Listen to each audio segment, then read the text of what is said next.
What's up, vapors? Thanks for checking out Daily Vape TV. My name is Nick, and it's Fresh Build Friday. That's right, it's that time of the week again where we get you ready for the weekend with a brand new coil build. So this is the Pig Bastard Revisited. I've already tried this one once, but failed miserably, but now I am prepared. I have my tools, and I actually brought something that is going to help us with this little venture here. Fire! So I'm really confident that I can finally do this one. So with that, let's go ahead and grab our mod, our wick, our addy, our wire, our tools, all that good stuff. Let's go down to the close-up view and build it up. Alright guys, so as you can see, I've got my drill all set up here, and now we are getting ready to make our flat bastard wire. So with that, we're going to need some of this stuff here. This is some regular Kanthal 28 gauge, just normal Kanthal A1. And this is some Nichrome 80 0.5 millimeter ribbon wire. So that's what we're going to need for today's build. First thing you're going to do is just take a length about 2 feet or so long of this 28 gauge. Basically just taking both ends of it, putting a little 90-degree bend on both sides there, and locking it into the chuck of the drill. Just like that. Crank it down good and tight. Now this is kind of cool because you don't really have to even straighten out this wire. All you have to do is just grab the other end like that with your pliers and give it a good pull, and that pretty much straightens it out good enough to where you can start spinning this stuff up. So let's go ahead and twist up this wire.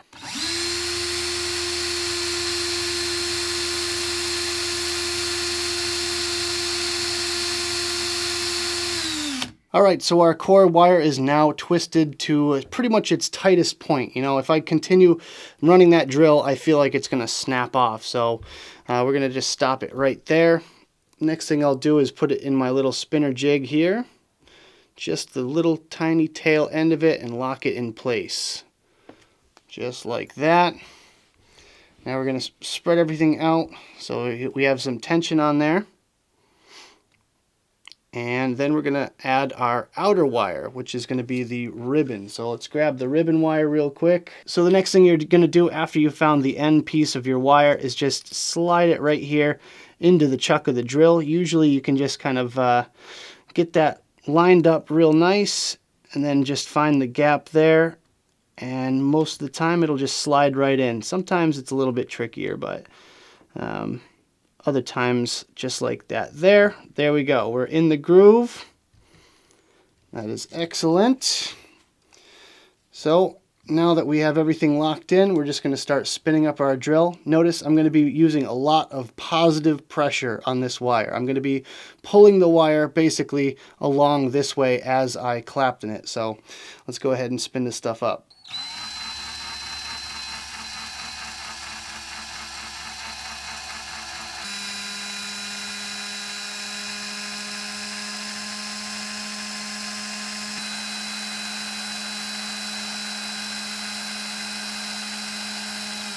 Alright, so now that we have our piece of wire all wrapped in ribbon, I'm actually going to just trim off the ends here, nice and neat. The next thing I like to do is just basically take our flat pliers and just kind of give the ends a little bit of a squish. I don't know, I find that it helps the wire stay in place a little bit nicer. You know, the wire tends to kind of unravel sometimes, so just kind of smashing it on there like so just kind of gets it into the grooves of the 28 gauge and makes sure it doesn't really go anywhere. So let's go ahead and move our tools out of the way. We'll go ahead and get this stuff all fired up. Alright guys, so for the next step, we're going to be working in this area here because I didn't want to use this thing with my vape mats right next to it. So I feel like it's going to be a little bit safer. Now, you're going to need one of these little mini torches, and you can pick these up at pretty much any hardware store or craft store, hobby store, stuff like that, maybe even Walmart. So just go ahead and pick yourself one of these guys up. It definitely comes in handy when you need to, you know, get rid of some of the springiness in certain types of wire. We're going to pick up our piece of wire here. I'm going to hold it actually from one end, and very carefully I'm going to go down right from the top part here. So that little tiny tip right there, right next to the wire, that heats it up nice and evenly. Just kind of go down the entire strand like this here. Hopefully you guys can see that.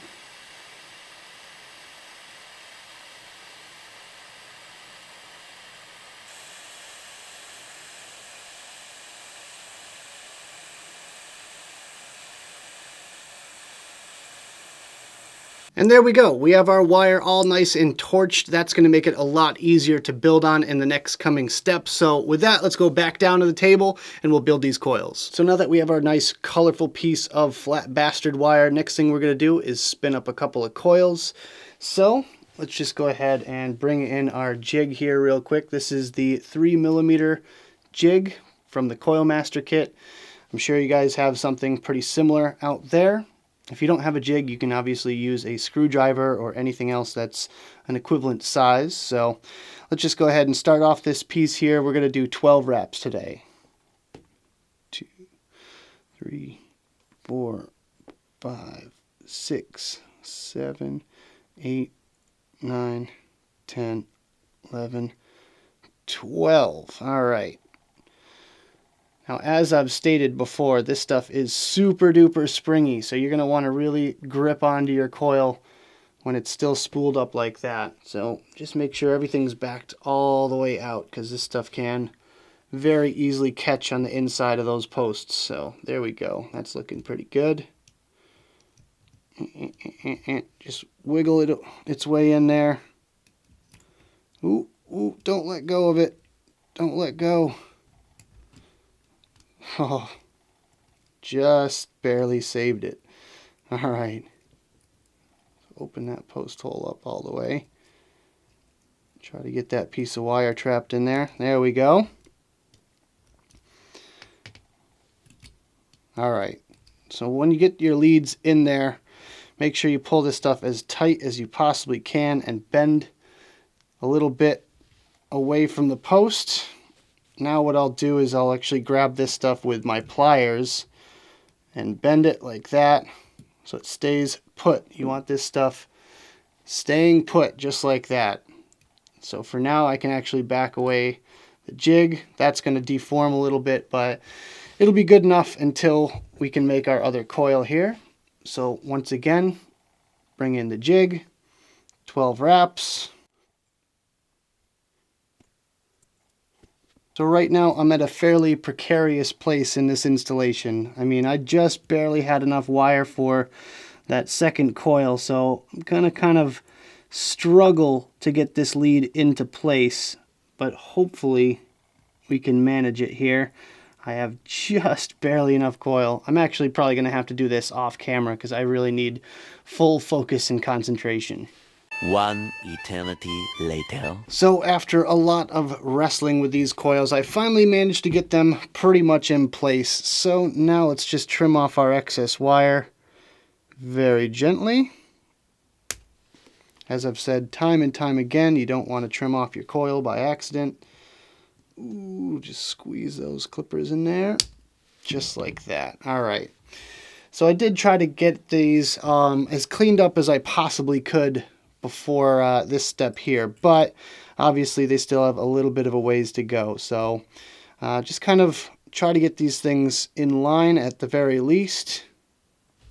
So hopefully they can kind of straighten up a little bit, probably once there's a little more heat on them here. So let's just go ahead and tap our button.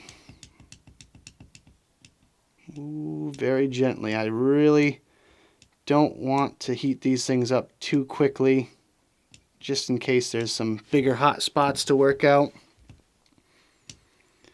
which it looks like so far we're in decent shape here. Ooh, and be very careful on how long you hold that button down. You just want to gently pulse these.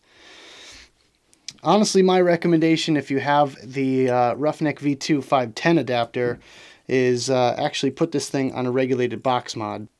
This side here isn't quite reaching its fullest potential yet, I feel like, but we're almost there.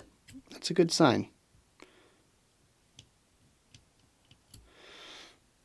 These coils are getting quite hot. They don't really show it. They're not really glowing too brightly or anything, but they are getting pretty darn hot. I can feel the heat coming off of them. I really don't want to mess around too much with these things if I can avoid it, because this wire is already pretty brittle, as you might have been able to tell based on how much you've been heating this stuff already with the torch. Just like that.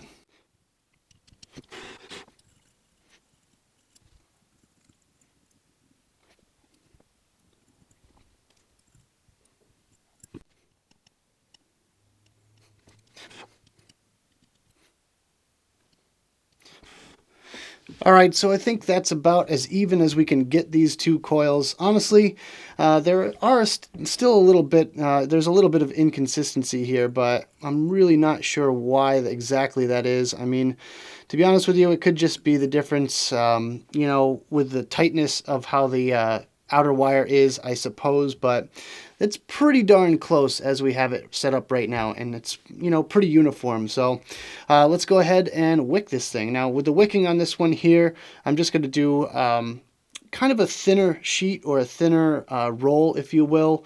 Really nothing else too fancy about how I'm going to wick this one, but I really wanted to go a little bit lighter on the wicking because I don't want to mess those coils up as I'm pulling that strand through there. So let's go ahead and do that.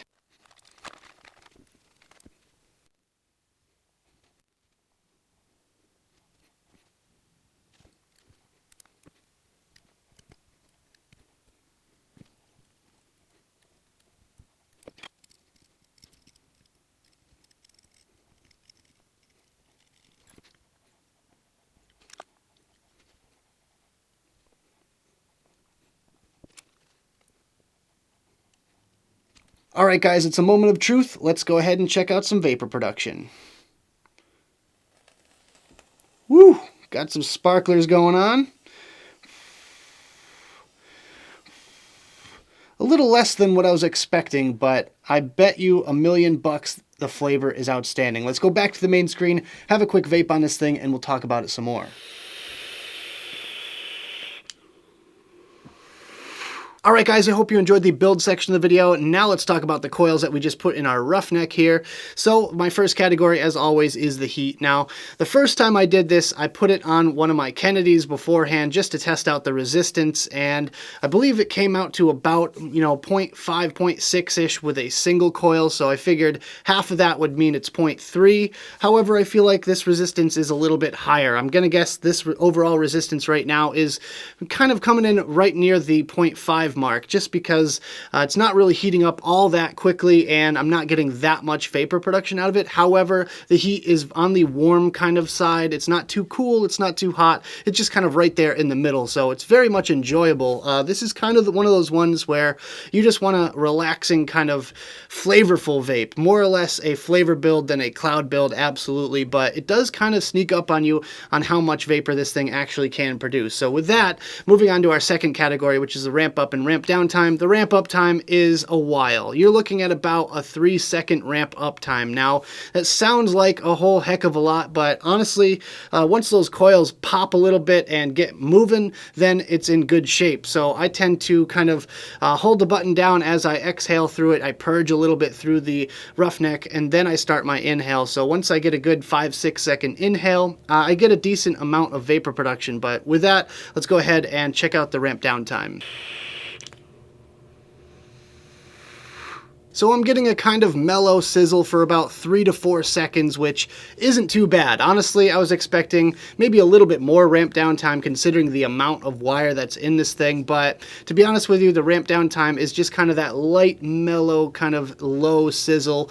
Definitely not the hottest build I've ever built before on my Roughneck V2 on the Rig Pig, but with that, it's very much still enjoyable. So moving on to my third category, which is the difficulty of this build. This one can get a bit tricky. Now you're working with power tools and swivels and a torch and lots of different tools in between, and if you're rough on your coils like I am, you're probably going to end up snapping one or two before the build is done, which I did during the course of this video, so that's why it kind of took me a while to even get the nerve up to actually redo this one. But with that, yeah, it is a little bit more on the difficult side. If you remember a couple years back, I did this build already, but that one was completely really different. It was a kind of different end game there, where that one I wanted it to come out between 1.4 and 1.7 ohms for a single coil. This one here I was kind of shooting more towards the 0.35 to 0.45 mark, but I definitely think I'm a little bit over that. But I guess it's better to be safe than sorry, especially with series builds. But yeah, this one I would leave to kind of the more experienced builders. And for my final category, which is the flavor on this build, I am vaping some of this Pink Bunny by Holy Cow e-liquid, and this is one of my favorite, all-time favorite strawberry milk flavors, and I'm getting a very dense, rich flavor out of it. I really didn't know what to expect, whether or not I should use a fruitier flavor, like a candy kind of flavor, or a lighter fruit flavor, something like that. But with this one here, I think this is probably the most flavor I've ever gotten out of Pink Bunny, which is pretty amazing because I love it on, you know, any particular tank or any particular build any day of the week. But with this build here, I just get so much intense flavor with it, and keeping it on the cool side is kind of a nice thing as well. I have a feeling my batteries are going to last a very long time with this one. So that about does it for this video, guys. I hope you enjoyed. If you did, make sure you hit that like button and subscribe for more videos just like this. Don't forget, you can also hit that notification bell right next to the subscribe button if you want to be alerted whenever I upload videos. Also, leave me some comments in the box below about what you think of this build. What would you do to improve it? Or if you have a suggestion for a future episode of Fresh Build Friday, make sure you drop it in the comments below. Also, check out the description of this video where I have my social media links and the advocacy links as well. So thank you guys so much for tuning in, and as always, vape on!